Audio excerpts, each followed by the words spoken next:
owner of American Top Team. There he is, Dan Lambert. Dan, why do you look so mad? Part of my gimmick. Okay, sorry.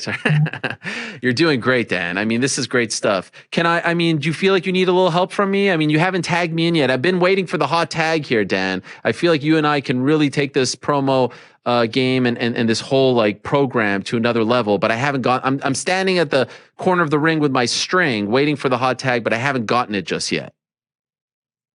I'm open to any advice you want to impart upon me, Mr. Helwani. Thank you, Dan. We're going to be joined by JDS in a matter of moments. He's a big star now in the world of pro wrestling, so I guess he's a little late. How about you rocking the Dosprack in the back there? Those are great pictures you got. That guy's a legend. Oh, I got Kimbo Masvidal and I got Dustin and Connor. We do a little podcast at our gym now, so this is our podcast room. I love it. Okay, so before we get to JDS, I did want to ask you, how did this all start with you and Tony Khan and AEW? I know you did a bit of work for Impact, but like, what's the genesis of this whole thing with you getting involved with them? I got a call one night. I just sat to dinner with my wife and an old friend who had just came into town I hadn't seen in years, and we're like 5 minutes into dinner, and my phone rings, and it's Malky Kawa saying, dude, you got to get down to Miami. I got a guy here I'm sitting down talking with, and you got to come meet him. I said, dude, I'm in the middle of dinner. I just got here. I can't come. Who is it? He said, it's Tony Khan. I said, I can leave here in 5 minutes. So, he had come down to meet with Malky and Masvidal, and a little bit into their conversation, Malky's like, Dad, you got to meet Dan. And Tony, he's a wrestling fan, and he had watched Impact. So he's like, bring him over. So we just became friends. He's kind of a nerdy wrestling fan like I am. So we kind of hit it off. And so are you like a part, like can you take us behind the curtain for a second? Are you a performer? Like, are you part of the team? Can you break kayfabe? Am I asking you too much? What is your role with them? What is your deal with Tony Khan? I show up whenever they ask me to, and I talk shit on people I don't like anyway. So it's kind of a win-win. Okay, and you've been showing up with a lot of your fighters, Paige Van Zandt, of course, Austin Vanderford, Jorge Masvidal, Andre Arlovski, another one, Junior Dos Santos, who made his pro wrestling debut on Friday. We have Junior, so let's bring him in here. We'll do the old split screen. Sagano, the former UFC heavyweight champ, there he is. There's Junior. He's joining us now. Junior, how are you? I'm doing great, Ariel. How about you? I'm doing great. Congratulations, parabéns, on your wrestling debut. You got put through a table, so that wasn't so good, by Jake Hager. Were you happy with what happened on Friday? Were you happy with your performance? I believe so. I had I was willing. I was looking forward to go back in the ring and to go back in the octagon, to fight again. So that was a great experience. That I'm very happy with that, yeah, for sure. How did you feel about his debut, Dan? Man, first time a guy's in a wrestling ring on a main event, on live television, I think he did great. Was this something that you always wanted to do, Junior, or did you get sort of roped into it because of Dan's feud with the AEW locker room? Yeah, actually, Dan was the guy who introduced me to that world, a little more, who brought things from that world a little more close to me, because I knew it, but I wasn't really following it. And as soon as I started to travel for these shows with Dan, man, I said, whoa, these guys, they go for real. This thing can hurt very, very bad. And they they get very well prepared for that. So then I kind of felt like, man, I got to do this. I told Dan, and luckily we got a great chance, for our debut. And it was great. Here's my one issue with all this. I'm having a great time watching it. I watched it on Friday. My one issue, Junior, and I want to get your take on this as well, Dan. Junior, you're one of the nicest guys in the world. I've never seen you not smile. You playing a bad guy is a hard thing for me to stomach, because I know you're such a sweetheart. You're such a nice guy. Is it hard for you to not smile when you're out there because you're trying to be against all the wrestling guys? That must be difficult, no? Not really, Ariel. Actually, I've been learning a lot from my career, of my life. I've been learning a lot. And like you said, I've been always that nice guy, nice for everybody. But there's some people out there, they don't deserve you to be nice with them. Oh. They will turn their back on you whenever they have the chance to, So the thing is, I like being nice, but I got to just be more cautious about who I'm going to be nice with. So I like playing that a little bad side as well that I'm doing the pro wrestling, because it brings me some kind of comfort, and I feel, man, I was feeling so excited for this this debut. I was feeling like a long time I wasn't feeling in the MMA world, because all the time was a lot of pressure on top of me, and people demanding things all the time, and not caring about you. And now I was there and I was being appreciated to be there again. So I felt amazing. And I said, man, this is an amazing feeling. This is something that I felt at the beginning of my career, at the middle of my career, when I became champion, and it's great to be feeling again. Dan, that was a great promo from Sagano. Quit being a mark. The good guy gimmick was just his shtick in MMA. He's really an ass. I love it. That was a great promo. That was a little I know your boys, Dan, but that was a little UFC shade there. I think that was good stuff. He was tapping into something that was real, that was bothering him inside. That was great work on his part. What do you think? Oh, here you go again, trying to stir some shit. Maybe he's just not a real guy. Maybe you just fell for it, dude. So what's the next step in this feud? Like, will you guys be back on Wednesday? Are you back on Friday? What's the situation, Dan? Right now, Jericho asked for a 10-man tag match. He's got some extra backup. He couldn't handle us with a few little nerds that he brought in, so he brought in a couple more guys and challenged us to a 5-man match. We're gonna accept that, subject to some terms, and we'll show up on Saturday night on Dynamite in Orlando, and we'll let them know what our terms are for that match. Okay, so is the match, Junior? Are you fighting again or wrestling again on Saturday, or you're just going to show up to talk about it and then it's coming at a later date? Yeah, it's on Dan. He's the guy who's talking with them, who's organizing everything. I just had a lot of fun doing what I did, and I'm looking forward to the next step. Is there anyone at he's going to beat up who I tell him to beat up. He's not sure what our terms are. Is there someone at the gym, Dan, who is telling you, like, hey, Dan, like, I want in on this? Someone maybe that we would be surprised to hear, like, who wants to be a part of this? I feel like there's a lot of guys who are a little bit jealous that they're not being asked. Is there someone that you would be able to tell us who might surprise us that wants to be a part of this feud as well? Hey, JDS, for all the pro wrestling hate you hear from the MMA guys, JDS, how many people at the gym want to come in and help you beat these guys up? All of them. all of them. They're all of them are very excited, to go there and beat these guys up as well. It feels like we're getting closer to maybe Paige getting involved in this, Dan. Is that the next one? Is she the next one? Man, she's a little bit of a natural. It's funny.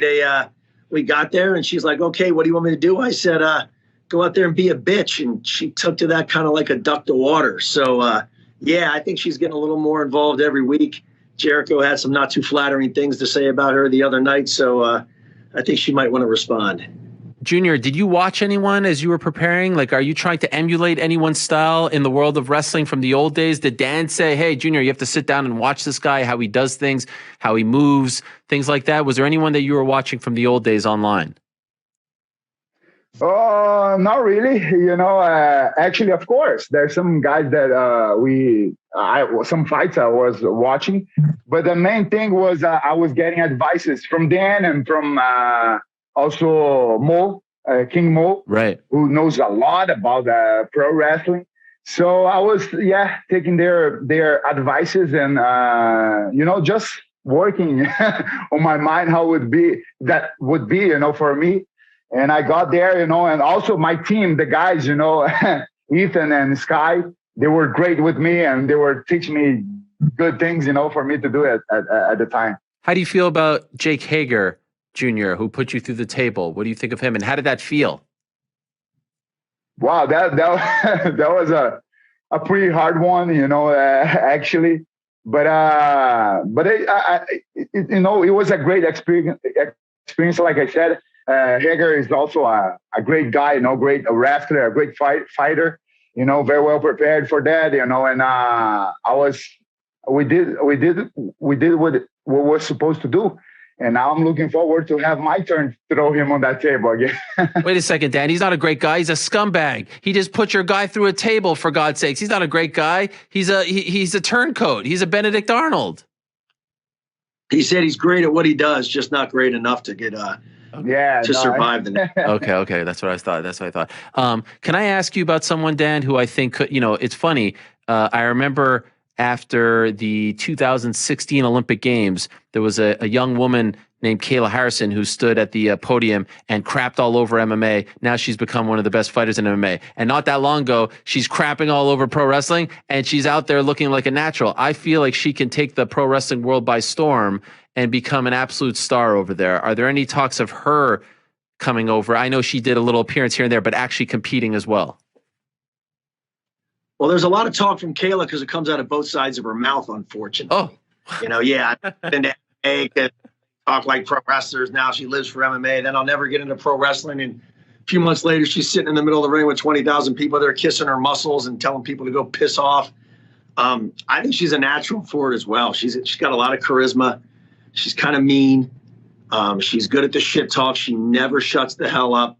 I think she could draw a lot of money just from people who want to see her get shut up. I'd pay a lot of money to myself if she couldn't talk in the gym. She's busy right now. She's got $1 million to win at the PFL next week. We got 5 people fighting for $1 million on that show, October 27th at the Hard Rock down here. We're pretty excited about that. But when that's over, hopefully there's some good things coming from her. Yes, free agent, right? That's what you're referring to. Yeah, my understanding, I don't manage Kayla. My understanding was this is her last year under contract with PFL, and after her fight, they'll figure out what she's doing, whether it's a return there, whether it's going over to Bellator to fight Cyborg and beat her up, or maybe it's try to throw her hat in the UFC ring. Who knows? I guess highest bidder wins. Right. I think there's a 145 champion in UFC. That would be a good fight. What's her name again, that champion? You mean champ? Yo, that's right. UFC. Yeah, put some respect in your mouth, Ariel. Sorry. What would you do, by the way? What would you do, by the way, if that happened, if they tried to match them up? How would you feel about that? I do everything I could to avoid it. I don't like it when other people fight. Usually when you go into a fight, you got at least a 50-50 chance of leaving happy or sad. Put 2 of our people against each other, especially in such a high-stakes fight, you got a 100% chance of leaving, feeling pretty bad for somebody. But hey, sometimes shit happens. And if it ever were to happen, we'd separate the training, pick out training partners and coaches that would help each, and, may the best man or woman win. Junior, speaking of free agency, what's your future in MMA? Are you talking to anyone? Are you close to going back, or is it just pro wrestling for you now? Well, I've been talking with some people. Actually, I have some people representing me and working on that for me. I don't really know what's going to be next, but I'm looking forward for the next opportunity. Maybe it can be unboxing too. That makes me very happy, So let's see what's going to happen. But for now, it's pro wrestling, and I'm in love with that. There, this group Triller is getting MMA fighters to go. Vitor and Anderson. Showtime had Tyron Woodley. Are you interested more in doing boxing than MMA because you accomplished everything in the UFC? You became champion. Does the idea of being a boxer now interest you more than an MMA fighter? Not now. I was always a boxer. My main thing was always boxing, different of many other guys. And these guys are doing Thriller and many other organizations. I think they're doing a good job with this kind of promotion right now. And I'm looking forward to have a challenge like that, my career. But you know what? It's kind of hard to find heavyweights with courage enough to take these fights. These guys, they just want easy fights, and I'm not easy fight for nobody. I'll be there the way I'm feeling. The excited I'm having right now in my career. I'll be there to knock anyone out, as I always did. And I can tell you, Ariel, I'm feeling like I'm back on action, and I can't wait to have this kind of a challenge. Dan, are you having more fun doing this than anything in your career? You mean anything in my life? Yeah. Okay, in your life, really. This is we've talked about your room with the belts. You're a mark. You're a longtime fan dating back to what, the 70s, 60s, 50s maybe. You were there in the front row for Gorgeous George, right? As a 25-year-old or something. Absolutely. This is a dream for you. You probably never thought that this would ever even happen. Yeah, it's a fucking blast. I'm sitting backstage talking to Arn Anderson, Dean Malenko, Jake Roberts. It's pretty damn cool. Who's now, the people in the crowd, some of those other wrestlers, I might not have such good things to say about them, but the experience in and of itself is a lot of fun. greatest ever on the microphone, in your opinion, Dan? Who is it? Roddy Piper. Just when you know all the answers? I changed the question. That's right. Greatest manager of all time? I love Bobby Heenan, but as much as I love him, I got to give the nod to Jim Cornette, even though he can be a dick at times. Interesting. Wow. So not Paul Heyman. You're going old school. I'm going old school. I love it. I love it. And is the plan for you to stick around at AEW? I don't know. I'm trying to do as much damage as I can, as quickly as I can do it. We may get bored just beating all those guys up and slapping them all down on the microphone at the same time. So if we get bored, we'll be done. If we can knock down their ratings a little bit by exposing some of the shit they do that we don't like, we might be done. Or we may stick around a lot if we just keep having fun doing it. I love it. All right. Well, I'm tuning in. I'm enjoying it. Congrats on the successful debut this past Friday. And you say Saturday you'll show up. Why is it Saturday? Is it because of baseball? It's usually Wednesdays. They're doing it on Saturday? It's every Wednesday for Dynamite and Friday for Rampage, but the last Wednesday and this Wednesday got preempted for either hockey or baseball, playoffs or what. So it'll be this Saturday for Dynamite and then back to every Wednesday. And Junior, you'll be there on Saturday? I'm not sure. Will I? Will Junior be there? JDS says, I got two fists. You call me when you need them. So we got to figure out if we need them for Saturday or not. All right. I love it. Guys, I'll be right here ready for that. I love it. Well done. It was a pleasure to see you in action on Friday, and I'll keep tuning in as well. You are representing the MMA community very well. You don't need me to say this, but thank you for your service. Thanks, Ariel. All right. Take care, guys. There he is. Junior Dos Santos, the former UFC heavyweight champion, and Dan Lambert, the founder and owner of American Top Team.